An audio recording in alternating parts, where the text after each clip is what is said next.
Ils ont dit que c'était une blague. Ses frères et sœurs ont levé les yeux au ciel lorsque leur père lui a laissé une station-service en ruine au lieu d'argent liquide. Prenez le 25K et partez. Il se moquait. Au moment où elle a trouvé la clé en laiton et a déverrouillé la porte souterraine, ils ont réalisé qu'elle n'avait pas hérité de déchets. Elle avait hérité d'un secret de 200 millions qui pouvait les détruire. Les lumières fluorescentes du restaurant de Mel clignotaient au-dessus de nos têtes, alors que Carmen Rodriguez équilibrait 3 assiettes d'œufs brouillés et de pommes de terre rissolées le long de son avant-bras. Son uniforme était éclaboussé de petites taches dues à un double quart de travail qui avait commencé à 5 heures du matin. Des cernes ombrageaient ses yeux, mais elle gardait un sourire chaleureux pour ses clients. « Commandez pour la table 7 », a-t-elle crié en faisant glisser les assiettes devant une famille de touristes. « Puis-je vous apporter autre chose ?» Le père leva les yeux de son téléphone. « Nous allons bien », a-t-il déclaré. Carmen hocha la tête et se dirigea vers la table suivante, vérifiant sa montre. Il lui restait encore 2 heures avant la fin de son quart de travail, et ensuite, elle devait aller chercher les jumeaux à l'école.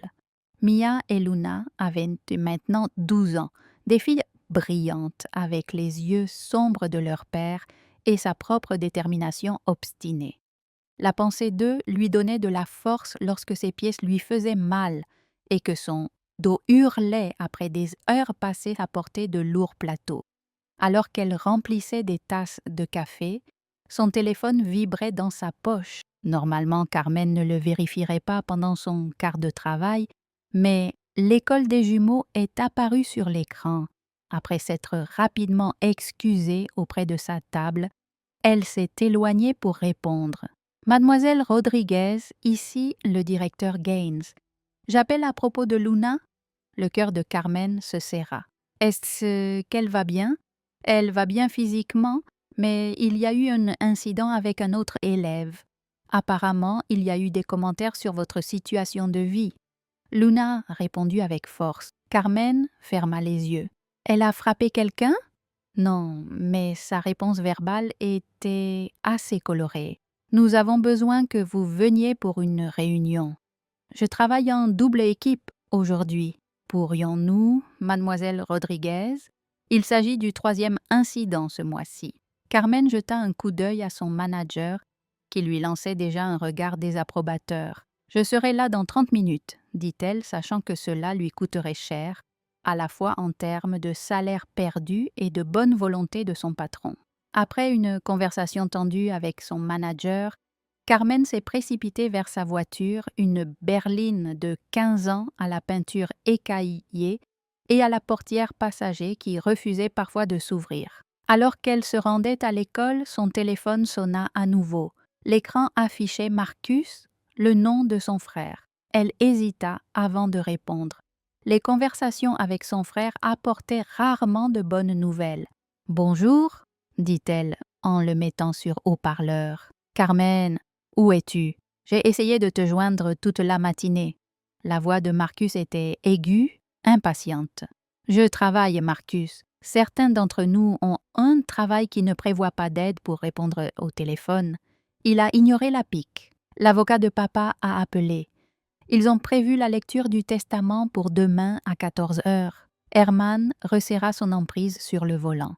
Cela faisait 6 semaines que son père avait eu une crise cardiaque, 6 semaines de deuil qu'elle a dû mettre de côté pour pouvoir manger et un toit sur la tête de sa fille. Roberto Rodriguez avait été son ancre, la seule personne de sa famille qui ne l'avait jamais fait se sentir inférieur. Maintenant qu'il était parti, la blessure était encore fraîche. « J'ai un quart de travail demain, » dit-elle. « Annule-le, répondit Marcus. « C'est important, Carmen. Toute la famille sera là. » Par toute la famille. Carmen savait qu'il voulait dire lui-même, leur sœur Victoria et leurs conjoints respectifs, les branches prospères de l'arbre généalogique Rodriguez, et non son ex-mari Derek, qui l'avait quitté pour sa secrétaire il y a 3 ans et vivait maintenant dans un condo au bord du lac pendant qu'elle luttait pour payer le loyer d'un appartement de 2 chambres. Je vais essayer, dit-elle finalement. Mais je ne peux rien promettre, soupira Marcus, le son crépitant dans les haut-parleurs de la voiture. C'est exactement pour ça que papa s'inquiète pour toi. Tu ne donnes jamais la priorité aux bonnes choses et bonnes choses. Avant que Carmen ne puisse répondre, il continua. Victoria et moi nous occupons de tous les préparatifs des funérailles, des papiers de la succession, de tout. Pendant que tu faisais quoi? Tu servais des crêpes, tu pourrais au moins te présenter à la lecture. Carmen arriva sur le parking de l'école, les mains tremblantes, mêlées de colère et de douleur. « J'arrive, dit-elle. Je dois y aller. » Elle raccrocha avant que Marcus ne puisse ajouter quoi que ce soit, prenant un moment pour se calmer avant de rentrer à l'école.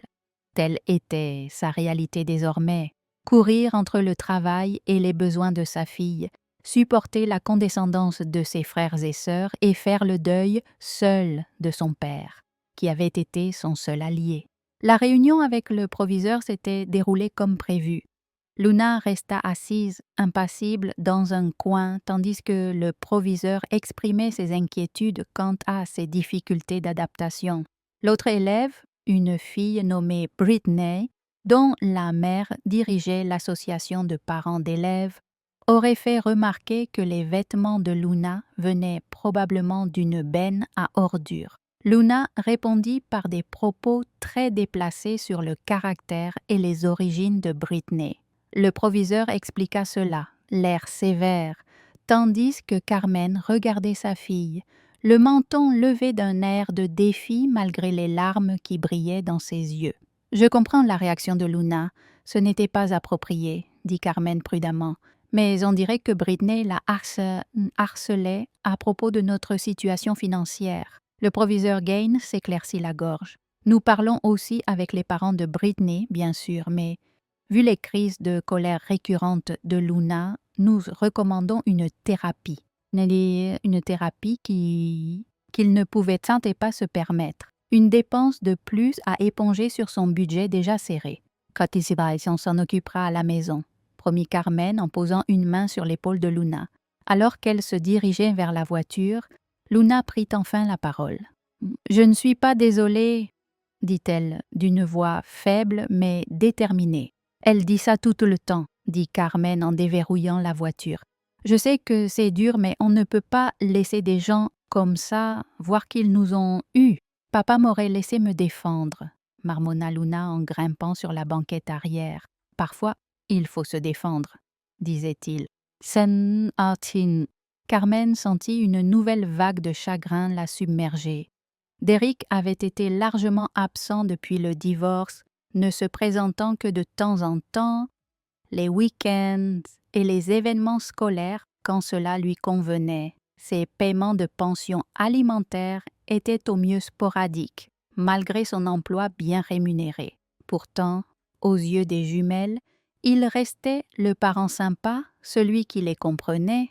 « Ton père dit beaucoup de choses, » répondit Carmen d'un ton neutre. « Mais ce n'est pas lui qui gère les appels téléphoniques de l'école. » Luna se tut, regardant par la fenêtre tandis qu'elle retournait à leur appartement. Mia les attendrait, probablement affamée et inquiète pour sa sœur. Carmen aurait juste assez de temps pour leur préparer un dîner rapide avant de retourner au travail du soir qu'elle avait abandonné. Plus d'heures perdues, plus de revenus qu'ils ne pouvaient pas se permettre de manquer. Alors qu'elle tournait dans leur rue, Carmen aperçut un élégant SUV noir garé devant leur immeuble. Sa sœur Victoria se tenait à côté, impeccablement vêtue d'un tailleur de créateur, des lunettes de soleil perchées sur ses cheveux parfaitement méchés, malgré la journée nuageuse. « Qu'est-ce qu'elle fait ici ?» demanda Luna. Carmen se gara et se prépara. Victoria visitait rarement leur appartement, et quand elle le faisait, ce n'était jamais sans raison. « Tia Victoria ?» appela Luna alors qu'elle s'approchait, son ton soudainement brillant. Carmen reconnut l'acte. Luna savait que paraître heureuse et bien dans sa peau irriterait Victoria. qui semblait s'attendre à ce qu'elle souffre visiblement à tout moment. Victoria retira ses lunettes de soleil, révélant un maquillage appliqué avec soin qui masquait toute preuve qu'elle aussi avait perdu son père il y a 6 semaines. « Luna, chérie, dit-elle en lui offrant des baisers aériens. « Comment vas-tu? »« Je vais bien, » répondit joyeusement Luna. « Maman m'apprend à préparer les empanadas spéciales de papa. » Le regard de Victoria se tourna vers Carmen. Un éclair de quelque chose d'agaçant et de surpris traversant ses traits. « C'est thérapeutique, » précisa Carmen. « Carmen, pourrions-nous parler en privé ?» À l'intérieur de l'appartement exigu, Mia était à la petite table de la cuisine, des manuels scolaires étalés autour d'elle. Contrairement à sa sœur, Mia canalisait ses sentiments dans ses études, maintenant des notes parfaites malgré tout. Elle leva les yeux lorsqu'ils entrèrent, son expression s'éclairant brièvement à la vue de sa tante, avant de revenir à sa neutralité prudente habituelle. « Tia », dit-elle poliment en se levant pour lui offrir une accolade que Victoria lui rendit sèchement. « Les filles, pourquoi n'iriez-vous pas dans votre chambre pendant que je parle à votre tante ?» suggéra Carmen en posant son sac à main. Une fois les jumelles disparues derrière la porte de leur chambre, Victoria examina l'appartement avec un dédain à peine dissimulé. Son regard s'attarda sur le canapé affaissé, la vaisselle dépareillée séchant près de l'évier, la tache d'eau au plafond que le propriétaire avait promis de réparer des mois auparavant. « Marcus dit que tu étais difficile pour demain, » dit-elle. Carmen soupira, trop fatiguée pour faire semblant. « Je n'étais pas difficile, j'étais réaliste. Je dois travailler. C'est la lecture du testament de papa. Carmen, tu peux sûrement même organiser une couverture pour un après-midi. Même toi. » Les mots flottaient dans l'air, lourds d'implications. Même toi, la déception de la famille. Même toi, celle qui n'a pas réussi à maintenir son mariage. Même toi, l'étudiante qui a abandonné ses études et qui travaille comme serveuse à 38 ans. « J'ai déjà dit à Marcus que je serais là, » dit Carmen en gardant sa voix égale. « C'est tout ce que tu es venu dire ?» Victoria se déplaça vers la petite fenêtre, regardant la vue sur le parking. « Non, en fait, je voulais te prévenir. Marcus et moi avons examiné les finances de papa. » Quelque chose dans son ton rendit Carmen tendue. « Et c'est pire que ce que nous pensions. La station-service perd de l'argent depuis des années. Il y a des arriérés d'impôts, des prêts en cours. » Victoria transforma son expression en un mélange d'inquiétude et de résignation. Papa n'était pas le meilleur homme d'affaires. Nous le savons tous. Carmen sentit une attitude défensive familière monter en elle. Il a réussi à subvenir aux besoins d'une famille de 5 personnes et à vous permettre, à Marcus et à toi, d'aller à l'université grâce aux revenus de cette station-service. C'était il y a 20 ans, avant l'arrivée des chaînes de radio. Ces dernières années ont été difficiles.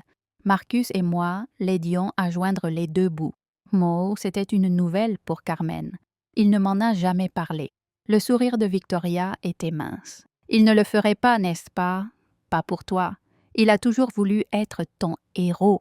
Ces mots piquèrent parce qu'ils contenaient un grain de vérité. Roberto avait toujours protégé Carmen, des brutes de son enfance aux critiques de ses frères et sœurs, en passant par la cruauté de son ex-mari, même lorsqu'elle avait fait des erreurs, abandonnant ses études pour épouser Derek, mettant ses propres ambitions en suspens pour soutenir sa carrière. « Pourquoi me dis-tu ça maintenant ?» demanda Carmen. « Parce que la succession est compliquée. Il y a des dettes à régler, des biens à gérer. Marcus et moi pensons qu'il est préférable que nous gérions tout.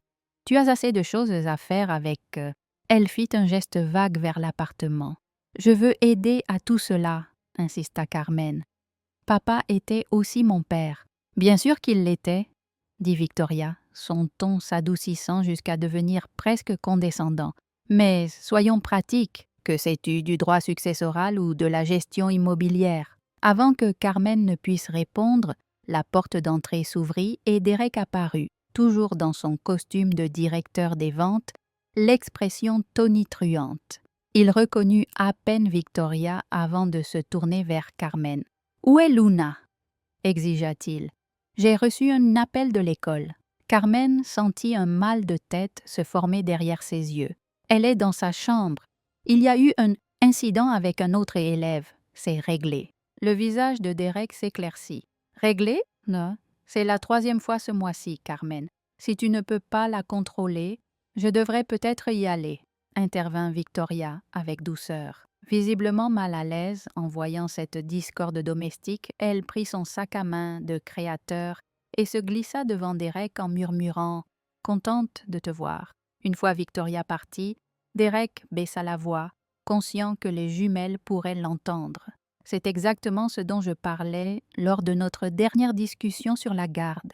Tes conditions de vie, tes horaires de travail. Les filles ont besoin de stabilité. » Carmen sentit sa patience s'épuiser. Ce dont elles ont besoin, c'est d'un père qui paye sa pension alimentaire à temps et qui n'annule pas les week-ends lorsque sa nouvelle épouse a d'autres projets. La mâchoire de Derek se serra. « Stéphanie et moi avons beaucoup d'obligations sociales. Et si tu avais accepté la promotion qu'ils t'ont offerte au bureau d'assurance au lieu de démissionner, j'ai démissionné car ils voulaient que je travaille 60 heures par semaine pour peu plus que maintenant. Sans flexibilité pour la fille, Carmen a coupé les ponts.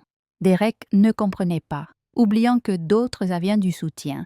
Il partit pour un dîner condescendant envers Carmen. Après son départ, elle prépara le dîner pour ses jumelles, Luna et Mia, qui souffraient des humiliations de Stéphanie, la belle-mère. Carmen promit d'intervenir, mais les filles voulaient gérer seules. Le souvenir de son père, Roberto, propriétaire d'une station-service en difficulté, lui brisait le cœur. Après le travail, elle prépara ses filles et repensa à la lecture du testament. Le lendemain, vêtue sobrement, elle se prépara, recevant un appel de Derek qui voulait que les filles passent plus de temps chez lui pour de meilleures écoles. Carmen refusa, concentrée sur l'héritage de son père. Derek cherchait des informations sur la station-service, un bien immobilier précieux. Même après 3 ans, l'opportunisme de Derrick l'étonnait encore. Carmen gara sa vieille voiture loin des véhicules luxueux de Marcus et Victoria. Dans le cabinet de l'avocat, ses frères affichaient leur impatience habituelle. Michael Reeves leur révéla les legs. Marcus et Victoria reçurent chacun 50 000 $. Carmen hérita à leur stupeur de la station-service familiale, Estrella. « C'est absurde, » protesta Marcus. « Tu ignorais qu'il te léguait un tel bien ?» Carmen, sidérée, resta silencieuse. Reeves lut une lettre émouvante de leur père expliquant son choix. « Carmen, Estrella cache des trésors invisibles. J'ai confiance en toi. » Marcus et Victoria tentèrent de la persuader de vendre, mais Carmen, serrant l'album photo contre elle, revit le visage fier de son père. Elle savait déjà ce qu'elle ferait. Carmen hésita face à l'offre dérisoire de Victoria et Marcus pour la station-service de son père. L'avocat lui remit une enveloppe contenant une étrange clé et un mot « Certaines portes sont cachées. Regarde avec ton cœur. » Malgré les pressions, Carmen refusa de vendre avant de comprendre le secret laissé par son père. À Estrella, les souvenirs l'envahirent. Avec ses filles, elle visita le commerce défraîchi et l'appartement modeste mais chaleureux à l'étage. Dans le bureau, parmi les affaires habituelles, Mia remarqua des livres dans une langue étrange. Carmen sentit alors que cet héritage était plus précieux qu'elle ne l'avait imaginé. En fouillant le classeur de son père, Carmen trouva des lettres en diverses langues, plusieurs passeports à son image sous différents noms et un journal codé. Le coffre-fort contenait des clés USB, une arme, des devises étrangères et des photos intrigantes avec des inconnus en uniforme, dont un ressemblant au directeur de la CIA. Marcus arriva alors avec un promoteur prêt à acheter la station-service pour 200 000 $. Malgré l'attrait de l'offre, Carmen refusa, déterminée à comprendre d'abord les secrets de son père. Peu après, une femme à l'accent d'Europe de l'Est, cliente régulière de son père, entra. En sortant un objet de son sac, elle fit tomber un passeport en caractères cyrilliques révélant qu'elle cachait quelque chose d'important. Carmen refusa l'argent proposé par Elena, mais accepta sa carte de visite. Intriguée, elle remarqua que d'étranges clients fréquentaient régulièrement la station-service héritée de son père. Un homme s'étonna qu'elle ne parle pas allemand. Peu après, Victoria contesta juridiquement le testament, invoquant la santé mentale du père de Carmen, tandis que Derek tenta de lui retirer la garde de ses enfants pour la pousser à vendre la propriété. Elena revint, lui révélant que la station servait de lieu sûr pour des opérations discrètes depuis 30 ans. Elle l'avertit. « Ton père avait autant d'ennemis que d'amis. » Déchiffrant le journal codé, Carmen confirma ses soupçons. Son père gérait une opération clandestine. Menacée, sabotée, Carmen résista. Un soir, suivant un indice d'Elena, elle découvrit un panneau secret dans le bureau, révélant une serrure cachée. D'une main tremblante, Carmen inséra la clé en laiton de son père dans un mur qui s'ouvrit sur un passage secret. Elle trouva un ascenseur de service avec un clavier numérique. Après plusieurs essais, elle entra le code 240 et l'ascenseur s'ouvrit sur une salle remplie d'équipements de communication et de documents. Un ordinateur nécessitait un mot de passe. Elle essaya la date 1878 et l'accès fut accordé. Une vidéo de son père révéla qu'Estrella n'était pas qu'une station-service, mais un centre de communication CIA depuis 1968. Roberto, agent de renseignement, avait caché sa vraie vie et une fortune de 200 millions de dollars répartis entre ce compte offshore, propriétés, or et fonds fiduciaires. Il expliqua avoir vécu modestement pour la sécurité et les valeurs, valorisant le travail et la compassion. Il désigna Carmen comme héritière de tout, la mettant en garde contre ses frères et sœurs avides de richesse. Elena Vassoff, agent de liaison CIA, veillait désormais sur elle. Soudain, une alerte de sécurité signala une intrusion au périmètre nord. Le cœur de Carmen battait fort alors qu'elle cherchait à voir ce qui se passait. Sur un mur, Carmen découvre une rangée d'écrans montrant des hommes masqués tentant de forcer la porte arrière de la station-service. Elle hésite à appeler la police, consciente que cela pourrait compromettre les opérations secrètes de son père. Elena, au téléphone, la calme. La sécurité a été alertée, reste cachée. Les intrus cherchent des informations dans le sous-sol, mais sans la clé de Carmen, ils ne peuvent accéder au passage secret. Peu après, une équipe de sécurité arrive. Carmen rencontre James Harrington, un ancien collègue de son père, qui lui révèle que Roberto était un agent précieux infiltré dans un réseau d'armes et d'espionnage. La station-service cache des preuves cruciales et des ennemis veulent s'en emparer. Carmen doit décider si elle s'engage dans ce monde secret ou non, tandis que la protection de sa famille devient urgente.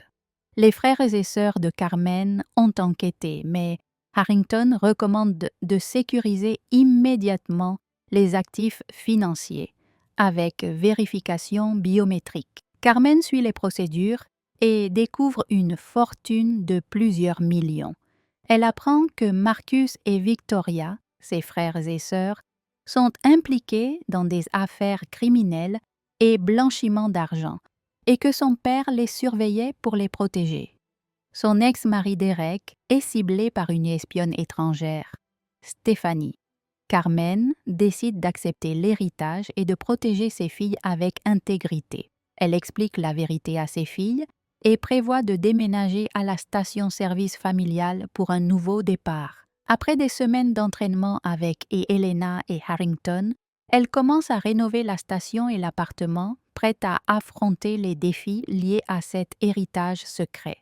Les jumeaux Luna et Mia s'étaient vite adaptés à leur nouvelle maison au-dessus de la gare. Carmen gérait discrètement une opération d'espionnage international tout en affrontant les conflits familiaux autour de l'héritage. Marcus, frère de Carmen, proposait 300 000 $ pour racheter la propriété, prétendant que Carmen héritait de dettes, ce qu'elle réfutait. Elena, alliée de Carmen, révélait que le FBI préparait des arrestations contre Marcus et Victoria pour activités illégales, avec un risque médiatique à venir. Une tentative suspecte de récupérer les filles à l'école déclenchait une alerte sécuritaire. Carmen mettait les jumelles en garde et renforçait leur protection. Plus tard, Harrington et Elena préviennent que Marcus et Victoria collaborent, intensifiant le danger. Le FBI prévoit d'arrêter Marcus et Victoria simultanément dès demain matin. Les accusations contre Marcus et Victoria seront rendues publiques cet après-midi. Une autre équipe arrêtera Stephanie pour l'interroger. Elena rassure Carmen. Une autre équipe traque les complices de Marcus. Harrington conseille à Carmen de rester avec les jumelles car des mesures de sécurité seront prises et la presse s'intéressera à l'affaire. La version officielle présentera leur père comme un informateur des forces fédérales, justifiant leur fortune cachée. Carmen veut voir les preuves avant demain. Celle-ci révèle que Marcus a facilité le transfert illégal de technologie et Victoria a blanchi des millions pour des cartels. Lors des arrestations, Carmen ressent un calme étrange, sachant que c'est la mission finale de son père. La nouvelle fait les gros titres, exposant la famille au regard hostile. Derek, choqué, affirme ne rien savoir. Carmen insiste sur la stabilité pour les filles. Une semaine plus tard, Marcus et Victoria restent en détention. Patricia, mère de Derek, vient chercher des explications. Carmen avoue avoir découvert récemment la vérité, contacté les autorités et qu'elle pensait que Roberto n'était qu'un simple propriétaire de station-service. L'histoire semble sortie d'un film. Papa n'était pas celui que nous pensions. Il travaillait avec des agences fédérales, utilisant la station-service comme couverture. Patricia rassura Carmen, promettant soutien et soulignant que la station était entre de bonnes mains. Michael Reeves annonça que l'avocat de Victoria avait retiré la contestation du testament, sécurisant légalement l'héritage de Carmen malgré les accusations graves pesant sur ses frères et sœurs. Lors d'une réunion familiale, Carmen expliqua aux jumeaux la complexité des événements. Leur père était un héros, mais certains membres de la famille avaient fait de mauvais choix et risquaient la prison. Malgré la douleur, Carmen rassura ses filles sur leur avenir stable. Elle envisagea de renommer et rénover la station en hommage à Roberto. Plus tard, avec ses mentors, elle apprit que Marcus coopérait avec le FBI, tandis que Victoria niait tout. Enfin, Harrington annonça à Carmen qu'elle avait reçu une lettre de recommandation de son père pour un poste au programme de protection du patrimoine culturel de la CIA. Elena sourit légèrement et parla d'une offre d'emploi liée à la récupération d'objets culturels volés compatibles avec la vie de Carmen. 6 mois plus tard, la station-service Estrella, devenue mémorial de Roberto, avait été rénovée avec succès. Carmen partageait son temps entre la gestion, son rôle au programme de protection du patrimoine culturel et l'éducation de ses filles, Mia et Luna, qui s'adaptaient bien à leur nouvelle vie. Marcus et Victoria, responsables des crimes, étaient en prison, mais Carmen maintenait des visites difficiles pour la guérison familiale. Derek, innocenté, avait trouvé un nouvel équilibre avec Stephanie. Elena, amie et collègue, enseignait l'autodéfense et le russe aux jumelles. Carmen, experte dans la gestion de l'installation souterraine, gagnait la confiance des agents. Un jour, Elena annonça la récupération d'artefacts précieux en Europe de l'Est, bientôt restitués. Devant la plaque commémorative de Roberto, Carmen réfléchissait à l'héritage réel de son père, le service et la valeur au-delà des biens matériels.